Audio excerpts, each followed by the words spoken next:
Hi everyone, and thank you so much for joining this session. My name is Nilesh Patel. I'm founder and CEO of LeadSquared. It's a sales transformation platform. And thank you, ET team, for putting this together. It's a great forum for all to discuss about what's going in the insurance world. And I'm happy to participate and share whatever we have learned and seen and observed in last 6 months, particularly, and in our journey as a company. So I'll quickly give a background about LeadSquared and who we are and what we do. So we are a sales transformation platform, been in business for 9 years. We're being used globally by more than 250,000 users, about 1,000 odd customers using our product across the world. And we've been growing relatively fast and been the awardees of Deloitte Tech Fast 50 over last 5 years, and have been also on the top 1,000 SaaS list as well. Product is well received in the broader BFSI vertical, banking, fintech, insurance, and lending, broking segments. And our core value proposition is to drive sales efficiency in the sales process across direct, indirect channels for our customers. And given the topic is around insurance, I wanted to quickly talk about some of the journey shifts which we have seen in the post-COVID world, and I wanted to quickly sort of do a comparison. And I'm sure this has been beaten down to death in many events in the past, but wanted to bring our perspective as in what we have seen as a business, looking from the outside in perspective.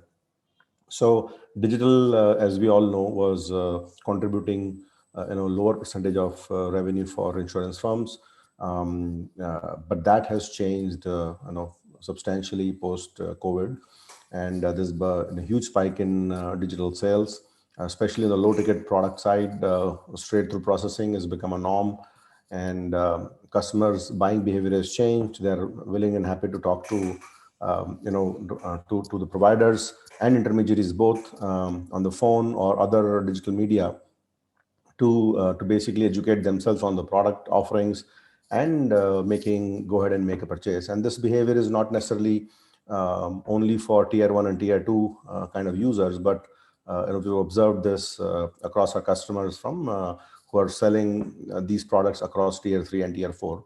And we count both the intermediaries who are helping broaden the distribution for insurance firms, as well as the insurance companies having direct, indirect partnerships and sales channel.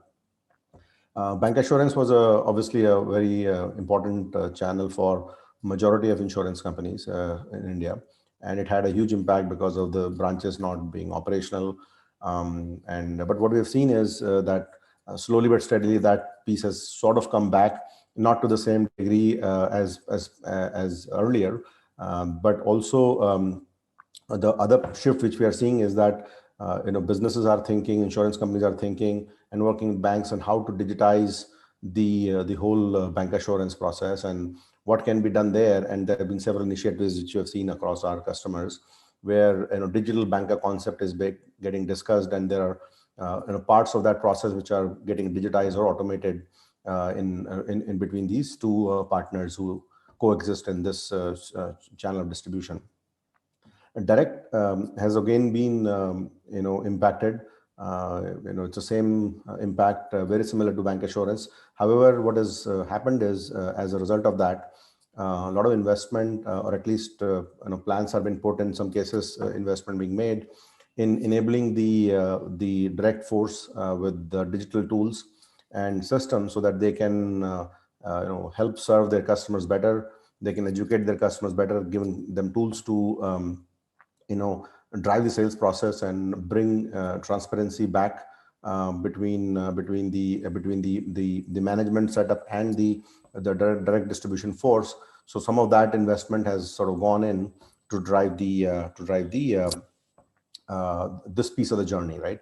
And finally, the agency ecosystem. I think this has seen a lot of entries of net new players who are helping bridge a gap between the agency workforce as well as the insurers. And so that is one setup which is happening.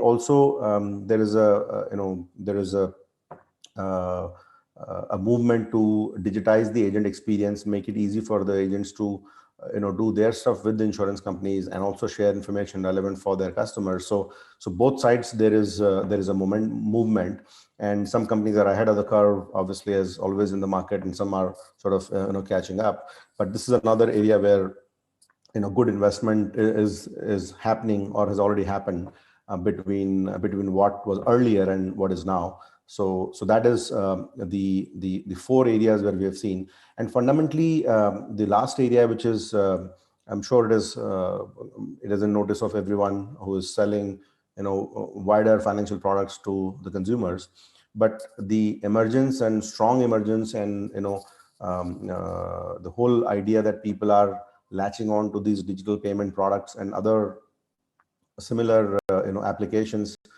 consumer apps which are there, is basically creating net new distribution channel, which will have an impact on the entire way the insurance products are also sold. And this may not necessarily be true for all kinds of insurance products, but certainly in certain type of insurance products, people would just go ahead and buy the low ticket items. And in other cases, this will become a huge channel for generating inquiries, which are then either funneled back to the insurers or in some fashion converted by these distribution partners. And so that's a net new party coming into the whole distribution setup. Either it'll create net new products to be sold to the consumers, or it will disrupt the existing distribution models and create a new path for reaching the consumers. And we have seen some of that already in our customer base.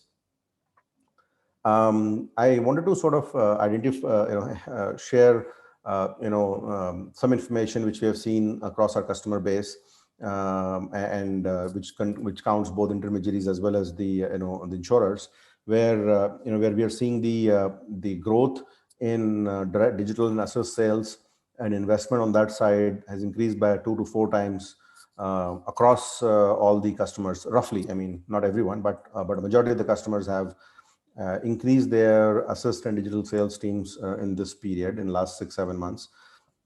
It is also the tools which are available to them has resulted in increase in productivity and efficiency of the workforce, which basically is driving the cost down. Again, these are comparables with respect to a certain company and what they're doing earlier with a different channel. So there may not be a like-to-like comparison available for everyone, but this is what we have been told and seen in our customers. And there is an increased trend and spend on improving the buyer experience, which is both for the channel experience, which are the agency, etc., and the buyer, the end consumer of the product. The companies are spending money to improve the self-service, improve the buyer experience in that journey. And this again being made very digital, and a lot of initiatives from IRDA has also helped solve some of the other issues which are paper-based processes. So I think that has helped further in that process. And fundamentally, because people are working from home, if not everybody, but a large percentage of the workforce, either they are working in and out. So the investment in work from home tools, which are enabling the whole journey for the customers to get, for customers to make a purchase, and help offer the tools for the salespeople to sort of drive that process, has found increased investments. And obviously, we are a beneficiary of this trend because we're one of the partners to all our to insurance companies and other firms who are selling digitally and with assist models remotely. So that's all I had to cover today. I'm happy to take any questions from the audience if there are any, and maybe, yeah. Thank you so much.